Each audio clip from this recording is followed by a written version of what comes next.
3 ಅಂತಕ್ಕಂಥ ವಿಡಿಯೋವನ್ನು ಇಲ್ಲಿ ಅಪ್ಲೋಡನ್ನು ಮಾಡ್ತಾ ಇದ್ದೀವಿ. ಖಂಡಿತವಾಗಿ ಈ ಮಾದರಿಯಲ್ಲಿ ತಾವುಗಳು ಅಧ್ಯಯನ ಮಾಡಿದ್ದೆ ಆದರೆ ಇದೇ ಮಾಡೆಲಲ್ಲಿ ಇದೇ ಒಂದು ಟೈಪ್ ಕ್ವಶನ್ಸ್ಗಳು ನಿಮ್ಮ ಪರೀಕ್ಷೆಯಲ್ಲಿ ಬರ್ತವೆ. ಖಂಡಿತವಾಗಿ ತಾವುಗಳು ಹೆಚ್ಚು ಅಂಕಗಳನ್ನು ಗಳಿಸ್ತೀರಿ, ಉತ್ತೀರ್ಣರಾಗ್ತೀರಿ ಅಂತ ಹೇಳ್ತಾ ಸೊ ನೋಡ್ಕೊಂಡು ಬರೋಣ ಕ್ವಶನ್ ಪೇಪರಲ್ಲಿ ಇರ್ತಕ್ಕಂಥ ಕ್ವಶನ್ಸ್ ಏನಿದಾವಂತ. ಇದೇ ತನ್ನಾಗಿರ್ತಕ್ಕಂಥ ಎಲ್ಲ ವಿಷಯಗಳ ವಿಡಿಯೋಗಳಿದಾವೆ. ಹಿಂದಿನ ವಿಡಿಯೋ ನೋಡದೇ ಇದ್ದರೆ ವಿಡಿಯೋದ ಡಿಸ್ಕ್ರಿಪ್ಷನ್ ಬಾಕ್ಸಲ್ಲಿ ಒಂದು ಪ್ಲೇಲಿಸ್ಟ್ ಲಿಂಕ್ ಅದ. 5 ಮತ್ತು 8ನೇ ತರಗತಿ ಮೂಲ್ಯಾಂಕನ ಪರೀಕ್ಷೆ ಮಾರ್ಚ್ 2023 ಅದನ್ನು ಒತ್ತಿ ನೋಡ್ಬೋದು. ವಿಡಿಯೋ ಲೈಕ್, ಶೇರ್ ಹಾಗೂ ಸಬ್ಸ್ಕ್ರೈಬ್ ಮಾಡಲು ಮರೆಯದಿರಿ. ನೋಡೋಣ ಎಷ್ಟು ಲೈಕ್ ಆಗ್ತದೆ ಅಂತ ಡಿಪೆಂಡ್ ಮಾಡಿ ನಾನು ಇಂಗ್ಲೀಷ್ನಲ್ಲಿ ಕ್ವಶನ್ ಪೇಪರ್ಗೆ ಕೀ ಆನ್ಸರ್ಸ್ಗಳನ್ನು ಪೋಸ್ಟನ್ನು ಮಾಡ್ತೀನಿ. So credit goes to Prajwal ಅಂತ ಹೇಳ್ತಾ video credit. First of all main ಕ್ವಶನಲ್ಲಿತ್ತು ಬಹು ಆಯ್ಕೆ ಪ್ರಶ್ನೆಗಳಲ್ಲಿ ನಮ್ಮ ನಾಡು ಕನ್ನಡ ನಾಡು ಈ ವಾಕ್ಯದಲ್ಲಿ ಕನ್ನಡ ಪದ ಬಿಡಿಸಿ ಬರೀಲಿಕ್ಕೆ ಹೇಳಿದ್ದಾರೆ.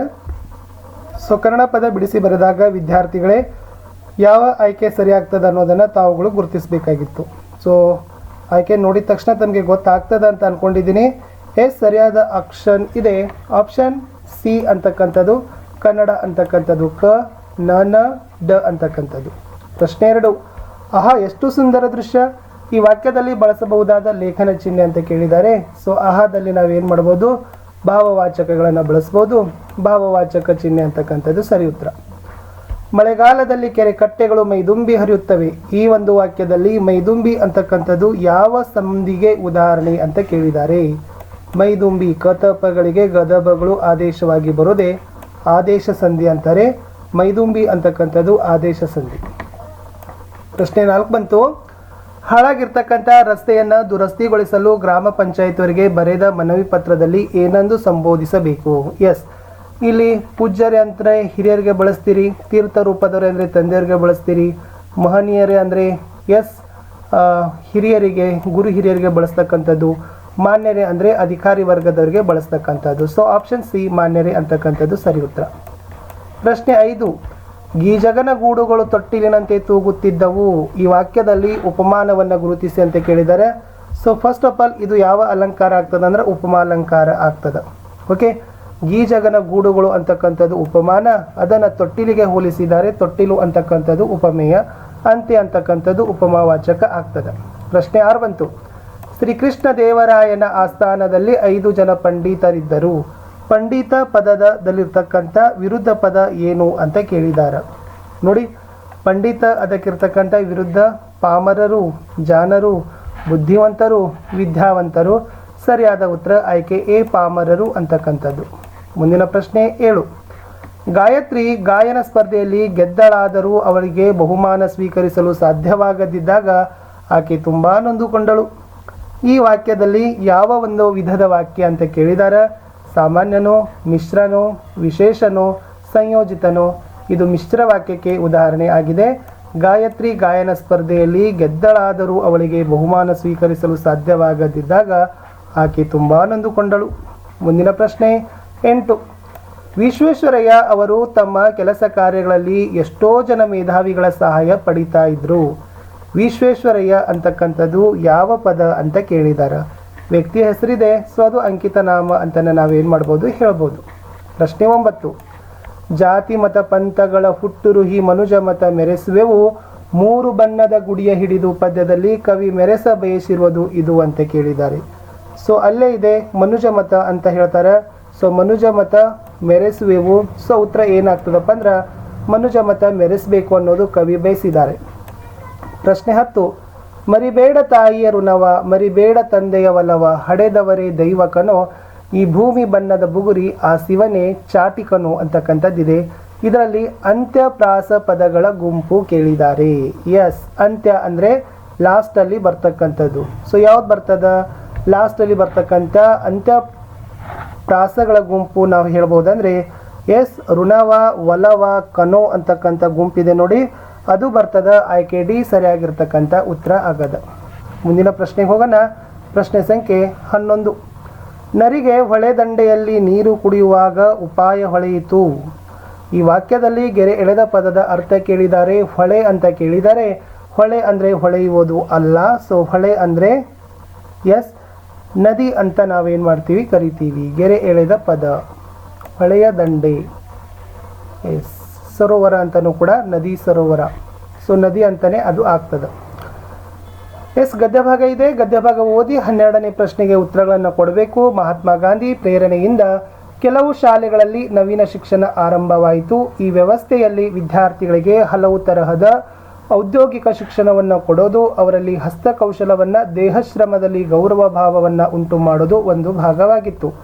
ಕೆಲವರಿಗೆ ಬಡಗಿಯ ಕೆಲಸ, ಕೆಲವರಿಗೆ ಬೆತ್ತದ ಕುರ್ಚಿ ಕೆಲಸ ಇತ್ಯಾದಿ ಸಾಮಗ್ರಿಗಳನ್ನು ಮಾಡುವ, ಕೆಲವರಿಗೆ ಕೃಷಿ, ಕೆಲವರಿಗೆ ಮಗ್ಗದ ಕೆಲಸವನ್ನು ಕಲಿಸತೊಡಗಿದ್ದರು ಅಂತಕ್ಕಂಥದ್ದು ಗದ್ಯಾಂಶ ಇದೆ.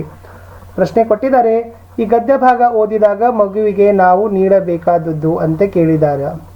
ಸೊ ಏನು ನಾವು ನೀಡಬಹುದು ಅಂತಂದರೆ ಹಸ್ತಕೌಶಲ ಅಂತಕ್ಕಂಥದ್ದು. ಇಲ್ಲಿ ಉತ್ತರಗಳನ್ನು ನಾವೇನು ಮಾಡಬಹುದು, ಬರಿಬಹುದು. ಮುಂದಿನ ಪ್ರಶ್ನೆ 13. ಹಂಚಿನ ಮನೆ ಕಾನೋ ಕಂಚಿನ ಕದ ಕಾನೋ ಮಿಂಚಾಡುವೆರಡು ಗಿನಿಕಾನೋ ಬಳೆಗಾರ ಅಲ್ಲಿವುದೇ ನನ್ನ ತವರೂರ. ಈ ಪದ್ಯವು ಈ ಸಾಹಿತ್ಯದ ಪ್ರಕಾರಕ್ಕೆ ಸೇರಿದೆ.